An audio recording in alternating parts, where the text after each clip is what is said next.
سالمي وسدت بمعي كريم كل سالمي محمد المختار نور العوالم أفوض أمري لله متابعا أفوض أمري لله متابعا لمنهج خير الخلق بعد المكارم فشغل مدى الخيام مدح جنبه وأسم به فوق سواء ونهاهم وسدت به في على وإنني على كل حال خادم. أعوذ بالله من الشيطان الرجيم. بسم الله الرحمن الرحيم. يا أيها الذين آمنوا اتقوا الله حق تقاته ولا تموتن إلا وأنتم مسلمون. يا أيها الناس اتقوا ربكم الذي خلقكم من نفس واحدة وخلق منها زوجها وبث منهما رجالا كثيرا ونساء واتقوا الله الذي تساءلون به والأرحام إن الله كان عليكم رقيبا. يا أيها الذين آمنوا اتقوا الله وقولوا قولا سديدا يصلح لكم أعمالكم ويغفر لكم ذنوبكم ومن يطع الله ورسوله فقد فاز فوزا عظيما. adúpẹ́ fún Sátìrámánì tó ní káwáyé taráyé wá tàbáwáyé tá ò wúlò ta ni ó pò Olúwa lẹ́jọ́ tàbáwáyé tá ń mutí ta ni ó pò Olúwa lẹ́jọ́ tàbáwáyé tá ń mugbó ta ni ó pò Olúwa lẹ́jọ́ tàbáwáyé tá ń ṣẹbọ ta ni ó pò Olúwa lẹ́jọ́. Adúpẹ́ fún Sátìrámánì tó ní káwáyé taráyé wá tàbáwáyé tá ò lẹ́sìn ta ni ó pò Olúwa lẹ́jọ́. Ọlọ́run káwọn àáfàá wa o, àwọn tó kọ́ wa ní mímọ̀ tó kún kẹ́kẹ́. Ọlọ́run káwọn àáfàá wa, àwọn tó kọ́ wa ní súnà tó yé yéké.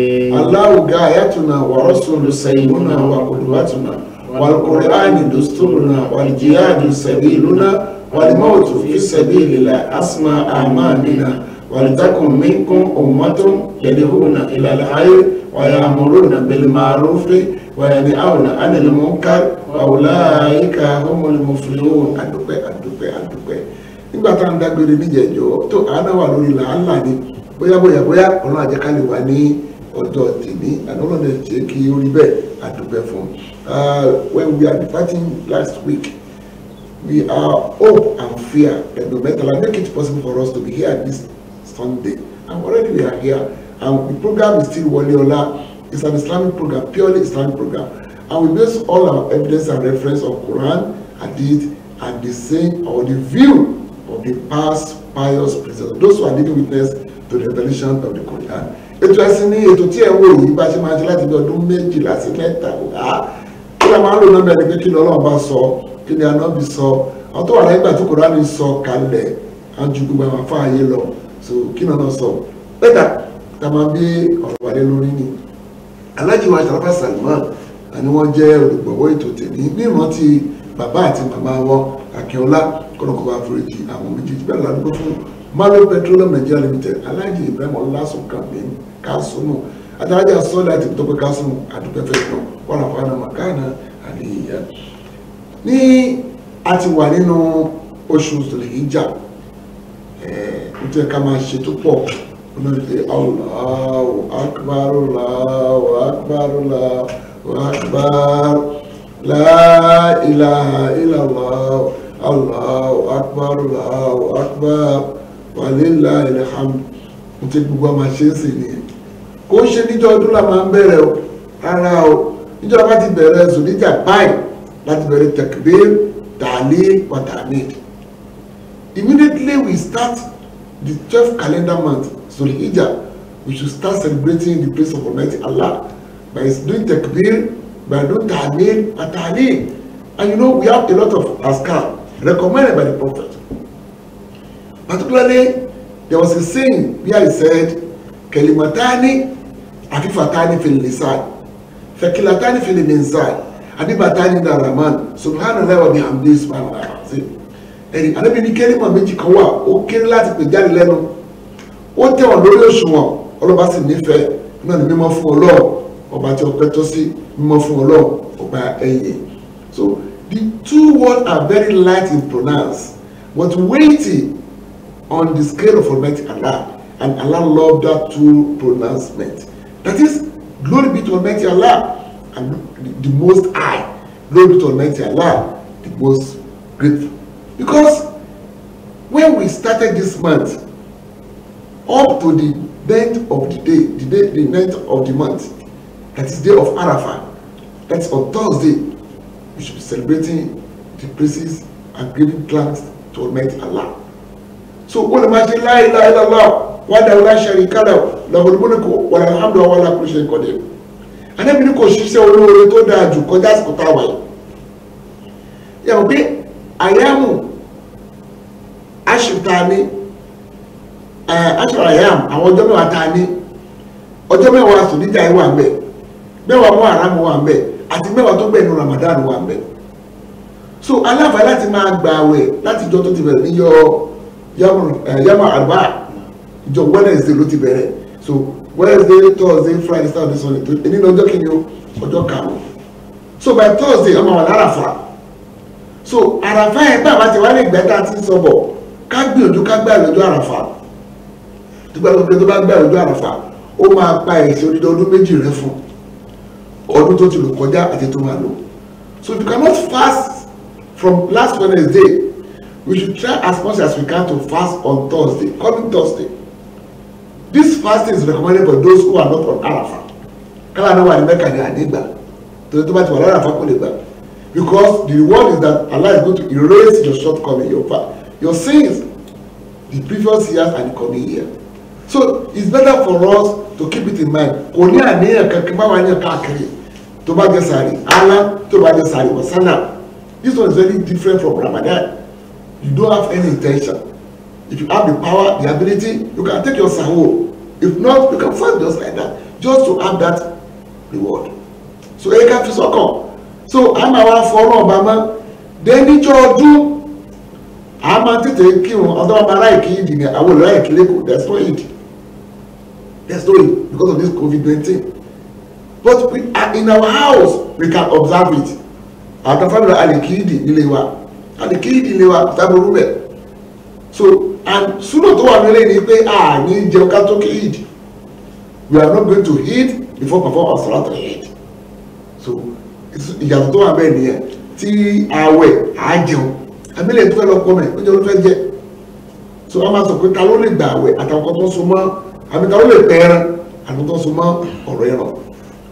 So, we should try as much as we can to continue celebrating the praises of Almighty Allah.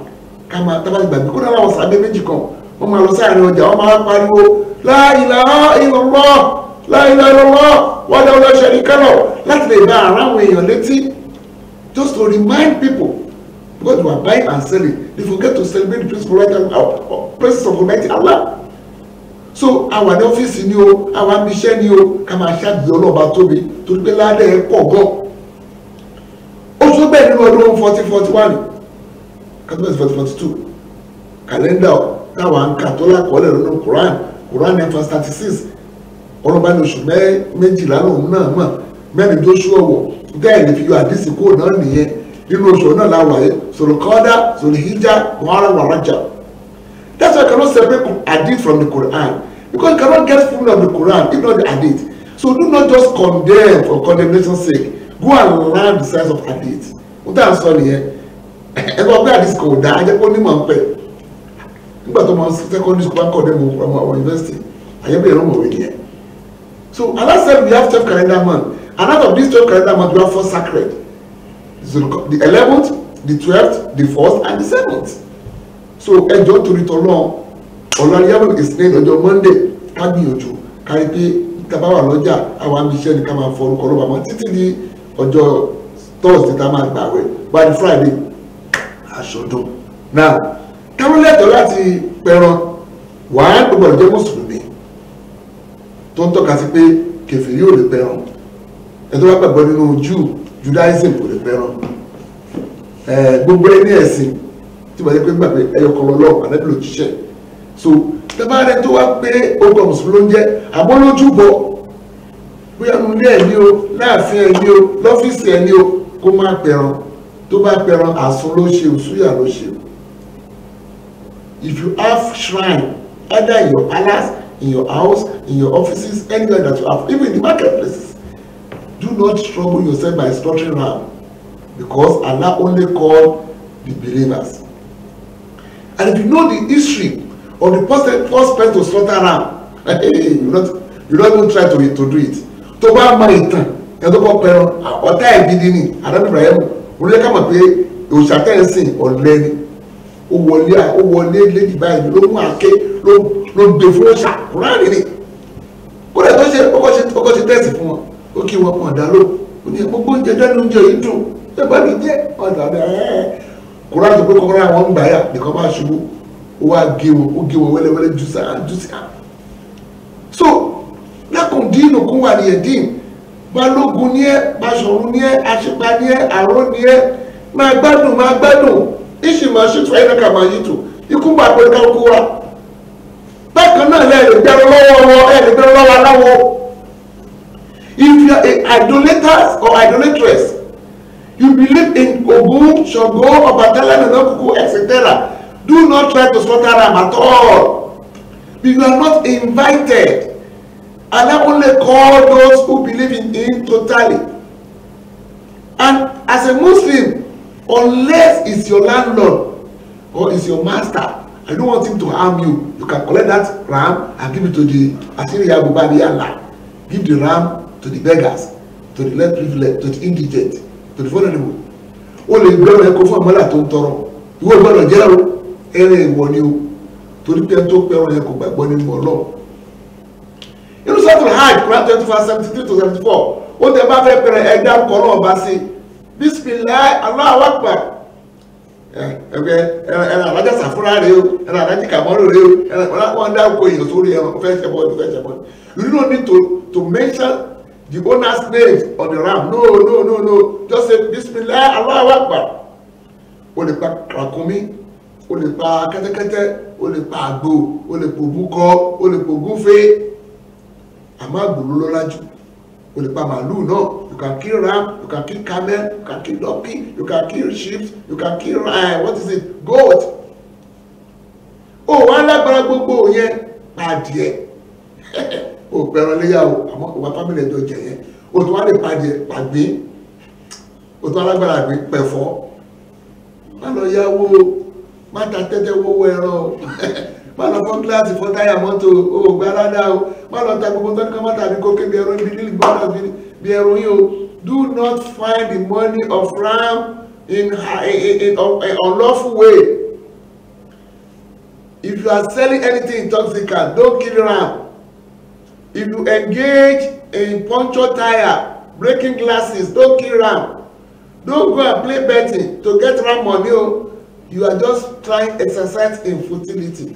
Kò ṣe tipẹ́tipẹ́ kí èèyàn pe ẹran léyà. Má lọ bẹ̀rẹ̀ mi jẹ́ 5,000, 10,000 kí ni bá pẹ̀rọ kò ṣe tipátipá. Tó bẹ̀ bá ti sílẹ̀ kó ṣàtì má ṣe èèyàn. Do not go and borrow money o. After the festival, wọ́n bẹ̀rẹ̀ sí ilé káàkiri. So àwọn tá a ní kó pẹ̀ràn àkọ́kọ́ ni Mùsùlùmí. So ẹ̀jẹ̀ bá gbàgbọ́ nínú àwọn òòṣà ẹ má pẹ̀rọ ẹjọ́. Ẹ má ṣòwò yìí lófò.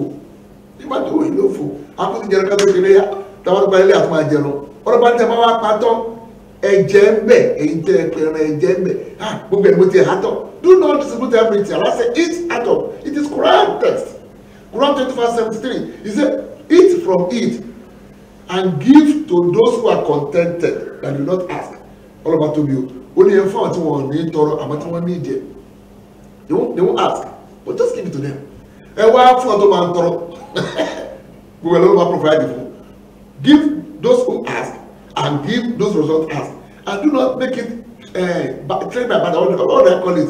Èmi pẹ̀rọ sí, àfáàlì náà pẹ̀rọ. Mo wá fún àfáàlì, àfáàlì náà ní fún rárá o. Kì í fẹ́ tó pẹ̀rọ lẹ́nu. You don't give ram meat to those who kill. No. Bákan náà kí pẹ̀rọ fóòkù. Bàbá mi ti kú.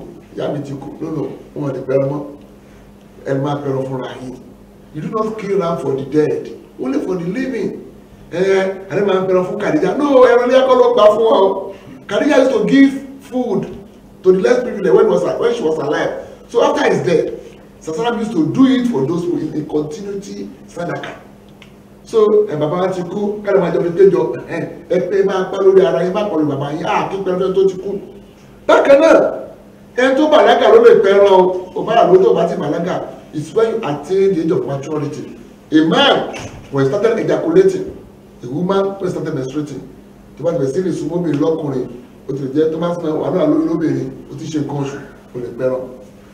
ẹni tí dàgbà ẹni tí lọ́ọ́lé ọkọ tó bá ti ló lọ́wọ́ ó lè pẹ́ràn. So kò ní ìyẹn onídìí age kò ní age limit. ẹlẹ́ẹ̀kẹta ń bẹ̀ ẹni tí làákàyè ẹ pé lani kó pẹ́ràn o kì í ṣe wèrè o kì í ṣe wèrè o. It is sane people, not insane people, that are admonished or exhorted, that are ordered to slaughter ram. Also, freeborn, ọmọlúàbí kì í ṣe ẹrú ìjọtán ẹrú lè pẹran iléyá o. So, àwọn tó gbọdọ̀ pẹran lẹ́yìn mùsùlùmí, ẹ tó ti bàlágà, ẹ tó rí ẹ pé ọmọlábí àti alààyè. These are only 5 people that are recommended to slaughter ram. The Muslims, the matured, the sane, the freeborn, and the living person. So bí ọ̀rọ̀ wọn tó gbọdọ̀ pẹran ṣe jẹ́ nìyẹn. Ẹ má fẹ́ràn léyà mutí kó tó dilé ẹ má fẹ́ràn àgbòjà ẹ má fẹ́ràn àgbòjà ẹ má fẹ́ràn àgbòjà kò dáa ẹ jẹ́ pé wọ́n sọ nǹkan míì mọ́ àpàlà sọ ń pa ẹ má fẹ́ràn àgbòjà ẹ wá di ẹ wá jẹ́ wá jókòó rọ̀lẹ́ wá ń pè àwọn àpàlà ẹ ń pè sakara ẹ ń pè jùjú ẹ wá mu ọtí ẹ̀ṣẹ̀lẹ̀ ń dá o. Do not use the ram for party and drinking alcohol and mixed with opposite sex. It's not allowed. Ẹ lọ kí wọn àṣùbà tó wá sàṣkó bá tó ẹ̀ka ìlà ẹ̀ka làṣàrì ẹ kí gbogbo òun láti sọ̀rọ̀ wà. Observe your 5 times daily prayer. Lọ́kọ̀ sọ àdúrà ń ṣe ọ̀gbọ́n àbútẹ̀ fàájì yẹn pọ̀ jù tẹ̀ láyé kí òun fàájì wèrè ló ṣe yẹn fàájì wèrè ló ṣe yẹn fàájì wèrè ló pọ̀ jù. You have to pray. Prayer is compulsory. Eating right is not compulsory. So ẹ̀sìn ní àwọn bá wa sọ àbá mi lè máa tàn yín àwọn bá ti ṣe wá sí àwọn wèrè àfáàdó wa wèrè wà lára sí ẹ wò ẹ bá mi lọ sí ẹgbẹ́ pẹ́sẹ̀ kó bá gbé ọ̀nà orí wọn fẹ́ sọ̀rọ̀ nípa àwọn afá ẹ wọ́n gbọ́ wákà Dr. Abdulhakeem Abdulateef nípa àwọn afá wèrè ta ní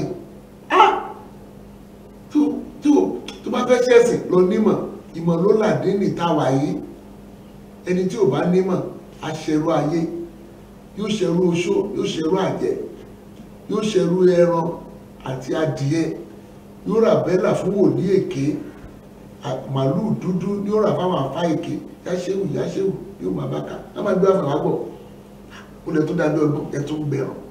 Àdìní tàwa yìí ẹni onímọ̀ yóò ṣẹrú ayé yóò ṣẹrú oṣó pẹ̀lú àjẹ́ yóò ṣẹrú ẹran pẹ̀ládìyẹ yóò ra bẹ́là fún wòlíì èké màálù dúdú fáwọn àfà. Óyá yáṣẹ́wù ni ó máa bá yáṣẹ́wù ni ó máa bá ká. Ẹ̀yin kan lè o ẹ tún dàbí ọgbọ́n ẹ tún gbẹ̀rán irọ́ yín ò jẹ́ àfà èké ẹ̀tàn yín ò jẹ́ ojú tìlà àwọn olódodo kì í pọ̀nyán bẹ́fẹ́ dà lápáta ẹ̀jẹ̀ àgbọ̀ bẹ́fẹ́ dà lápáta ẹ̀jẹ̀ àgbọ̀ sẹ́. ẹni ń wá wọn lọ ẹ̀jẹ̀ lọ jáwọ́ ẹran mélòó lẹ̀ pa nínú oyún ìríran yín ọ̀fẹ́ máa ní ìgbọ̀nràn ẹ̀yin ọ̀fẹ́ máa ní àti sọ̀rọ̀ yín ọ̀fẹ́ máa ní ìgbàlàlà omi ọ̀fẹ́ máa ní ìgbàlàlà omi ọ̀fẹ́ máa di nítawà yìí ẹni onímọ̀ yóò ṣẹrú ayé yóò ṣẹrú oṣó pẹ̀lú àjẹ́ yóò ṣẹrú ẹran pẹ̀ládìyẹ yóò ra bẹ́là fún wòlíì èké màálù dúdú fáwọn àfà. Óyá náà ọlọ́kọ̀ọ́bá lọ́rẹ̀ ẹ̀mí Honorable Dr. Abdulhakeem Abdulateef àfà wọ́n gbé ọmọ kan báyìí wọ́n ọlọ́kọ̀ kó yí lọ́kàn padà ó ní kí ni ó ní èdè wọ́n dẹ̀ sọ di nǹkan pàtàkì Yorùbá mú ewé wọ́n so ewé papọ̀ wọ́n wá ń sọ pé mo tàbá tí wọ́n gbá lọ gbọ́ngbọ́ Ọlọ́run ló ń dọ́gbọ́ sẹ̀míhùn mo tàbá gbà lọ gbà ń gbà Ọlọ́run ló ń jẹ́ ọgbà mojibu kó ṣe ti alákòóṣe kó ṣe alákọ̀ọ́ṣe alákòóṣe ọmọdé yìí ó ti ẹ̀bẹ̀rù ọlọ́run ó ní bẹ́ẹ̀bù tó wà lẹ́gbẹ̀ẹ́ náà tí ò lọ kéwú tó náà mi níbẹ̀ pé tó tọ́ ló sọ yorùbá òpin ọlọ́run ní àlàrí olúwa elédùnmarè wọ́n ṣe pé wọ́n ní wọ́n ní alákòóṣe pé alákọ̀ọ́ṣe bẹ́ẹ̀ bẹ̀rù ọlọ́run ó dẹ́ pọ̀fọ̀ ó dà ṣé èèyàn lè pọ̀ lọ́ba láṣẹ tẹ́wọ́ gbàlọ́gbà ń gbọ́ ọlọ́run ní sẹ̀míọ̀ tọ́mọ́ gbàlọ́gbà ń gbọ́ ọlọ́run ní mùjíbù kó ṣe ní alákòóṣe Mubarak bẹ̀rù ọlọ́run o wọ́n lọ́dọ̀ sọ́kẹ́ àdébí olóò sí ní sọ́mọ̀ lọ́gbà irun kankan wá oníbẹ̀rù yẹn dẹ̀jọ́ sẹ́gbẹ̀ tó ń mìírí jẹ pé ó tó ń sọ tó tọ́ ni ẹ̀ tí ẹ bẹ̀rù ọlọ́bàrà ẹnìkan owó láwà nígbà owó láwà ní ó ní ẹ̀ṣọ́ ogun anábì náà ṣogun ẹ̀ṣọ́ orúkọ akẹ́bí báyọ̀ kí ló dé ẹ̀mú nǹkan ní ẹ̀mú tó ọmọdé ọmọ kò dín ní why are you doing like this why are you join shirk with Almighty Allah ẹbẹ̀rù ọlọ́run a máa fọ́ ìjọ kan máa gbégbó kí wọ́n sọ̀rọ̀ nípa ẹ máa lọ yẹ ẹṣẹ́ wo ni ọmọdébù sọ yẹn ẹni tí ò bá nímọ̀ aṣẹrú ayé aṣẹrú ẹran aṣẹrú adìẹ aṣẹrú oṣù aṣẹrú àjẹ́ yóò rà bẹ́là fún wòlíì èké màálù dúdú yóò rà fáwọn àfáà yáṣẹ́wò yóò máa ti kúrúkúrú kò ní kí wọn. so bákan náà àwọn náà ń kó àwọn ọ̀tàn wọ́n ní ànábì ṣe tẹ̀kbírù méje lákọ̀ọ́kọ́ márùn lẹ́ẹ̀kejì torí pé jẹ́ ní kásìmù fún ìjọ ọ̀rọ̀ ẹ̀kọ́ o àjàntí èlé ní cause did not die on each day ọmọ náà kọ̀kọ̀ kò ní ọjọ́ ọdún àti ka gbogbo tíra àárín bẹ̀ so ọlọ́ba ló ní kí ànábì máa ló gbé wá fún so káàtẹ̀ wá láti ṣe mistake lọ́dún kan ni kò ní máa repeat ẹ̀ mọ́ so irọ́ nìyẹn kò sí ẹ̀rí lórí fún ẹ̀ bákan tó pé ànábì Ibrahim sọ pé máa fọmọ ọjọ́ sí kò sẹ́ẹ̀lì fún yẹn náà kò tó wà ní pé ó ní yá bùnà yà ìní àrọ́ fílímù náà mẹ́kà àní àsìkò ọkọ̀ fàṣọmọ́ sàtàrọ̀ ìwọ ọmọ mo rí lójú àlá pé mò ń dún bú ẹ̀ lọ́lọ́mọ tó wá fún lọ́mọ máa fi jọ́sìn kò sẹ́ẹ̀lì fún yẹn náà ó di méjì ẹlẹ́ẹ̀kẹta wọ́n ní bàbá kan àfẹ́ dárúkọ wọn wọ́n kọ́ tíra pé irú ọjọ́ ọdún yẹn tí ẹ bá súnmọ́ yàwó èèyàn ọmọ ẹ̀ máa tẹ̀jẹ́lẹ̀ káàkiri ní àfọ ẹsẹ̀ bẹ̀rù ọlọ́ tó bá wù yẹn láti fún yàwó ẹ̀sìn kó fi jọ ọdún lẹ̀ irọ́ ni kò sẹ́ẹ̀lì fún mi fẹ́ dárúkọ tíra yẹn bàbá àgbàlagbà ni káwọn ènìyàn tó ń takò bàbá kan bákan náà wọ́n ní ẹ̀rí pé ẹran léyà kò ń wọnú lẹ̀ ó ń wọlẹ̀ o ìtẹ̀ ló wà lókè ọlọ́ba ní láàrín láàrín òun àwọn aládìmọ́ ọlọ́ba ní mi kì í mú ẹ̀jẹ̀ mi ìdẹ̀ kì í jẹran round 24/74 nìyẹn so ẹran léyà èyí tó wá tẹ́lẹ̀ tó kù lókè yẹn bó ti máa wà lókè èyí tó ti wọlé jẹ́ kí ni ó ti wọlẹ̀ àwọn àjàntì ilé jẹ́ ká máa yọkù nínú ẹ̀sìn ọdún léyà sober reflection ni ọdún ká gómìnà pé total submission àwọn bàbá ọmọ ìyàwó wọn juwọ́lẹ̀ fọlọ́wọ́n wa ń tà ní máa mọ̀ náà ni pé ẹja máa ra tíra àwọn alùsùn náà tàbí tíra àjàntì ilé jọ́kan ní kó wẹ̀ jọ́kan ní kó má wẹ̀ tí mẹkáníkì níbẹ̀ lójoojúmọ́ pánẹ́bìtọ̀ níbẹ̀ lójoojúmọ́ gbára ló fi kúkú ló fi ṣe ẹ̀rọ bá báyàwó ẹ̀sùn tá bá gbọ́ nílé kejì ní ilé tó ń gbé okùn bàbá sílẹ̀ tó ń gbé màríkà tó ń gbé wọn ilé tó ń gbé ìwọ bẹ́ẹ̀dì ẹ̀rọ kọ bẹ́ẹ̀dì ẹ̀rọ mìíràn pé àwọn tíra àwòrán yẹn kẹ máa kà mọ́ tàbí kẹ súnmọ́ ìyẹn ló ń bí inú pé àdìsílẹ̀ lè fi gbọ́ yé ẹ̀ra tíra àwọn ọmọ ìyá tó ń ta tíra ní Al-Haq Islamic Bookshop táwọn ní nàmbà 2 sọ bá tó àjàlá ló ṣòdì bus stop wọ́n ti wọlé àmọ́ ọkàn ọbẹ̀ náà wà so for those of you who always patronize Al-Haq Islamic Bookshop at 2 Suebata Ajala they have demolished that building but they are still in front of that building you can go there and purchase all your Islamic books Islamic medicine and jalabia find jalabia for your Eid prayer ẹni wọ́n ṣe ọdún tuntun nínú ilé yín àti àwọ̀ ẹ̀kẹ́ mẹ́ṣẹ́ mẹ́rin mẹ́kì àtàwọn ọmọ yín kẹ́ṣẹ́ mẹ́rin mẹ́kì kẹ́ máa gbá scar kẹ́ máa ṣe dáadáa nínú ilé so ẹ̀kọ́ ní gbọ́dún bọ́ta ní nítorí COVID-19 so wọ́n àláwọ̀ wa ká celebrate ní inú ilé kọ́nà kó má fi eléṣẹ́ ọdún tó mọ̀ ọlọ́run ìlú mẹ́kà ní gbogbo akáṣe kíni tó fi mọ́ àfáàwà Ali ọlọ́run kò ṣe rọrùn fún wa abẹ́ ọlọ́run aláàánú olùfẹ́ má fi lè ṣe àṣepọ̀ fún oníkàlùkù wa níta ń sọ àṣàtakò àwọn pípò ti bẹ̀rẹ̀ sí jẹ́ gan adékàwá ni olúmọ́bìnrin lánà olúmọ́bìnrin nígbà tó fẹ́ mọ lẹ́yìn ìyá òògùn fẹ́ rìn ẹ̀yà kí kọ́kọ́rọ́ bọ́nu mọ́tò ṣé ìyá ló ṣe mọ́tò ìyá tí ò mọ wọn mọ anything tó ní ìdílé abẹ̀yìn ẹjọ́ bákan náà àwọn physically challenge ọmọ ìyá wa kí ni account number wọn ni wọ́n gbé sórí kíní fún wa ẹ bá wa ràn wọ́n lọ́wọ́ ẹsẹ̀ ń dùn wọ́n ọ̀nà ìṣàwà lògbé sí ayé so that is the account number or call me after this program. I'm going to send the account number to you. Kindly donate your widow's mite to this body. They were physically challenged, and at the same time they were trying to do whatever they can do. Ọlọ́run àsìkò sí fẹ́ gbé ẹlẹ́yà tó ṣe bàtà wá fún ẹkẹ́rin different shows tọmọ náà ṣe. So yẹn wà lóde kò ní kó má ṣe kíni kó má wúlò abẹ́ Ọlọ́run bá ètò wa ẹ̀mí ẹ̀kọ́ dákú. Abẹ́ láti máa wà ní nírọ̀lẹ́ ẹ̀wọ̀n lórí Facebook lórí Wọlé Ọlá TV a máa ṣe láwọn àti ní 5 to 6 every Friday 103.5 ní Ìkòyí. So bákan náà èyí tá à ń ṣe yìí náà tẹ bá fẹ́ dá sí àkànnà àmọ́ àti ṣòwò alẹ́ kan sí àmọ́ ọmọ ìyá rẹ̀ ìjọba ràn wọ́n lọ́wọ́ please kindly donate to the physically challenged body and whatever that you can give unto these people so they can have their own aid in a joyous mind. Wọ́n lè ṣọdún wọn pẹ̀lú ìdùnnú àbí ọlọ́ba kó wà pẹ̀lú wa. Ẹ má lọ yẹṣẹ́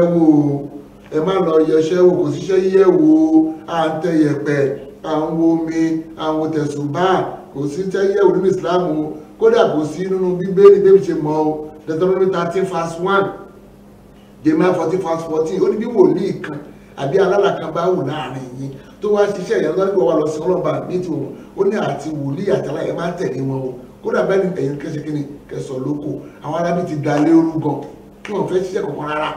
Ìmáàmù ẹ̀gbá náà ìmáàmù dáadáa bàbá ní kò sí tó jẹ́lẹ̀ ìmáàmù bàbá olú bàbá kó fẹ́ kó sí bàbá yẹn lẹ́rù padà why bàbá ní èmi ò ń ṣe mi ń jẹ sàárà the later go went back to be this bàbá àgbàlagbà to justify what they were doing.